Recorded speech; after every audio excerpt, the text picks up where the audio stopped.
প্রিয় দর্শক, আসসালামু আলাইকুম। পুরো দমে চলছে বিশ্বজুড়ে উত্তেজনা। প্রতিপক্ষকে 1 ইঞ্চিও ছাড় না দেওয়ার হুঁশিয়ারি দিচ্ছে পরাশক্তিরা। এই মুহূর্তে হাতে পাওয়া ভয়ঙ্কর কিছু আন্তর্জাতিক সংবাদ নিয়ে হাজির হয়েছি আপনাদের সামনে।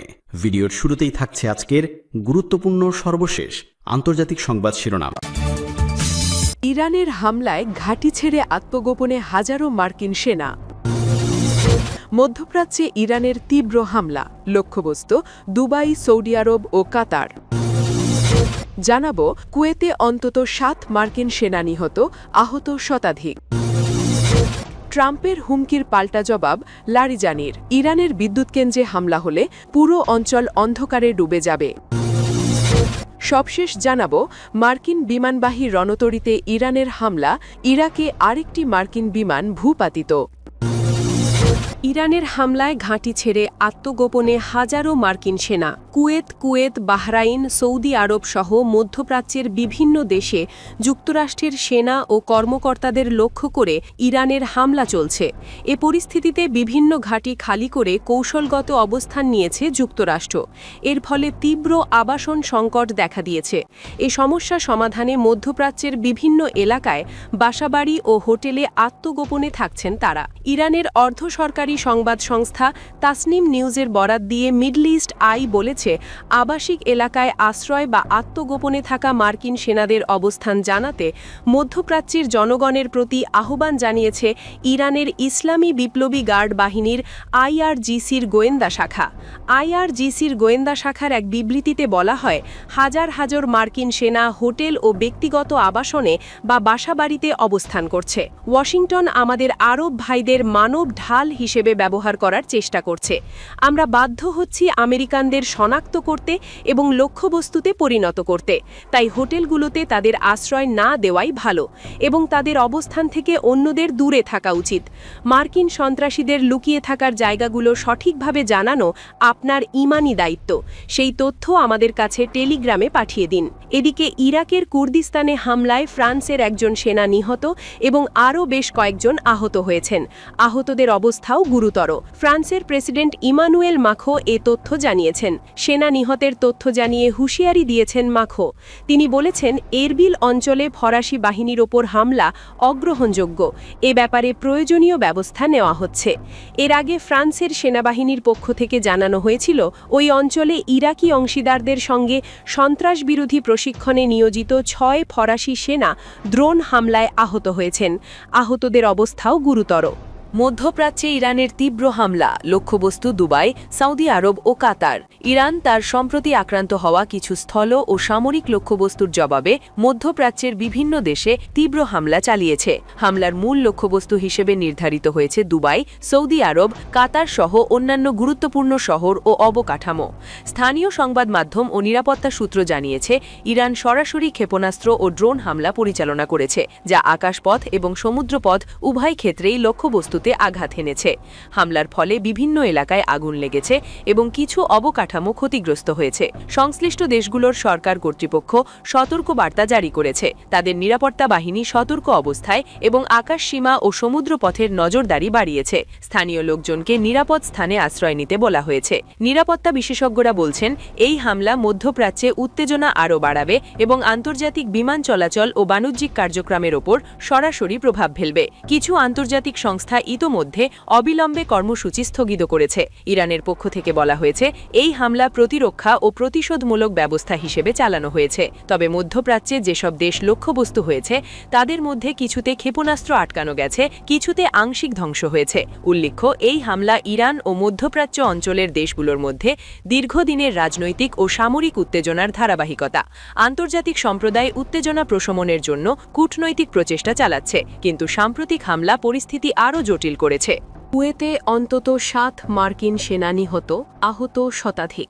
ইরানের হামলায় কুয়েতে অবস্থিত একটি মার্কিন ঘাঁটিতে অন্তত 100 জন সেনা আহত হয়েছেন। কাতার ভিত্তিক গণমাধ্যম আল জাজিরা জানিয়েছে, আহতের সবাই বিভিন্ন পদবীর মার্কিন সেনা। প্রতিবেদনে যুক্তরাষ্ট্রের এক কর্মকর্তার বরাতে বলা হয়, ওই হামলায় আহতদের মধ্যে অন্তত 7 জন ইউএস ন্যাশনাল গার্ড সদস্য চিকিৎসাধীন অবস্থায় মারা গেছেন।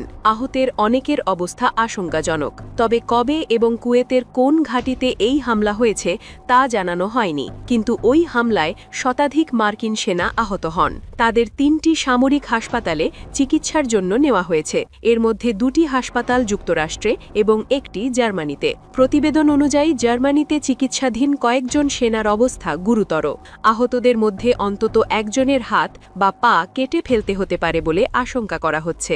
মধ্যপ্রাচ্যে চলমান উত্তেজনার মধ্যে এই হামলার ঘটনায় নতুন করে উদ্বেগ তৈরি হয়েছে। একই সময়ে যুক্তরাষ্ট্র ইরানে হামলার মাত্রা বাড়িয়েছে। পাল্টা জবাবে ইরানও মিসাইল ও ড্রোন ছুড়ছে। ট্রাম্পের হুমকির পাল্টা জবাব লারিজানির। ইরানের বিদ্যুৎ কেন্দ্রে হামলা হলে পুরো অঞ্চল অন্ধকারে ডুবে যাবে। ইরানের বিদ্যুৎ সরবরাহ নেটওয়ার্কে হামলা চালানো নিয়ে মার্কিন প্রেসিডেন্ট ডোনাল্ড ট্রাম্পের হুমকির কড়া জবাব দিয়েছেন দেশটির সুপ্রিম ন্যাশনাল সিকিউরিটি কাউন্সিলের সেক্রেটারি আলী লারিজানি। তিনি হুঁশিয়ারি দিয়ে বলেছেন, ওয়াশিংটন যদি এমন পদক্ষেপ নেয় তবে পুরো অঞ্চল অন্ধকারে ডুবে যাবে। সামাজিক যোগাযোগ মাধ্যম এক্সে দেওয়া এক পোস্টে লারিজানি বলেন, ট্রাম্প বলেছেন, আমরা 1 ঘণ্টার মধ্যে ইরানের বিদ্যুৎ সক্ষমতা ধ্বংস করে দিতে পারি, কিন্তু এখনও তা করিনি। এর জবাবে লারিজানি বলেন, বেশ, তারা যদি তেমনটি করে তবে আধা ঘণ্টারও কম সময়ের মধ্যে পুরো অঞ্চল অন্ধকার হয়ে যাবে, আর সেই অন্ধকার নিরাপত্তার জন্য পালিয়ে বেড়ানো মার্কিন সেনাদের খুঁজে বের করার মোক্ষম সুযোগ করে দেবে। মার্কিন প্রেসিডেন্ট ট্রাম্প এর আগে জানিয়েছিলেন, ওয়াশিংটন এখন পর্যন্ত ইরানের বিদ্যুৎ উৎপাদন কেন্দ্রগুলোতে হামলা চালানো থেকে বিরত রয়েছে। তবে তেহরান যদি বিশ্ববাজারে জ্বালানি তেলের সরবরাহ বন্ধ করার চেষ্টা করে তবে এ ধরনের লক্ষ্যবস্তুতে হামলা চালাতে তার দেশ প্রস্তুত। সূত্র আল জাজিরা। মার্কিন বিমানবাহী রণতরীতে ইরানের হামলা। ক্ষেপণাস্ত্র ও ড্রোন হামলায় মার্কিন বিমানবাহী রণতরী ইউএসএস আব্রাহাম লিঙ্কন ক্ষতিগ্রস্ত হয়েছে, এমনকি সেটিকে আঞ্চলিক জলসীমা ছেড়ে সরে যেতে বাধ্য করা হয়েছে। ইরানের ইসলামী বিপ্লবী গার্ড বাহিনীর নৌ ইউনিট এই দাবি করেছে।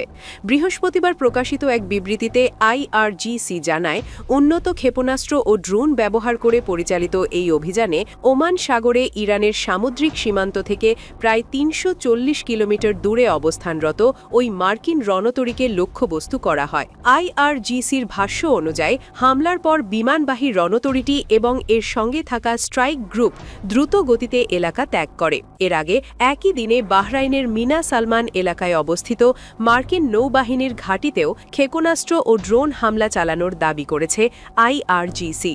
ওই ঘাঁটিটি যুক্তরাষ্ট্রের 5ম নৌবহরের একটি গুরুত্বপূর্ণ স্থাপনা। আইআরজিসির জনসংযোগ দপ্তরের দাবি, 2টি ধাপে চালানো ওই হামলায় ঘাঁটির গুরুত্বপূর্ণ অবকাঠামো লক্ষ্য করে আঘাত হানা হয়। এর মধ্যে ড্রোন প্রতিরক্ষা ব্যবস্থা, ড্রোন সংরক্ষণ ও রক্ষণাবেক্ষণ এলাকা, সহায়ক সরঞ্জাম এবং জ্বালানি সংরক্ষণ ট্যাঙ্ক অন্তর্ভুক্ত ছিল। ইরানের সর্বোচ্চ নেতৃত্বের পক্ষ থেকেও দেশের প্রতিরক্ষা সক্ষমতা জোরদারের বার্তা দেওয়া হয়েছে। নতুন নেতা মুজতাবা খামেনি সাম্প্রতিক এক বার্তায় ইরানের প্রতিরক্ষাকে দৃঢ় ও প্রতিপক্ষের জন্য অনুতাপজনক বলে উল্লেখ করেন। তবে এই হামলার বিষয়ে এখনও পর্যন্ত যুক্তরাষ্ট্রের পক্ষ থেকে কোনো আনুষ্ঠানিক প্রতিক্রিয়া বা ক্ষয়ক্ষতির নিশ্চিত তথ্য প্রকাশ করা হয়নি। ইরাকে আরেকটি মার্কিন বিমান ভূপাতিত। ইরাকের পশ্চিমাঞ্চলীয় আকাশে মার্কিন বিমান বাহিনীর একটি KC-135 এরিয়াল রিফিউয়েলিং বিমান ভূপাতিত করার ঘোষণা দিয়েছে সশস্ত্র গোষ্ঠী ইসলামিক রেজিস্ট্যান্স ইন ইরাক।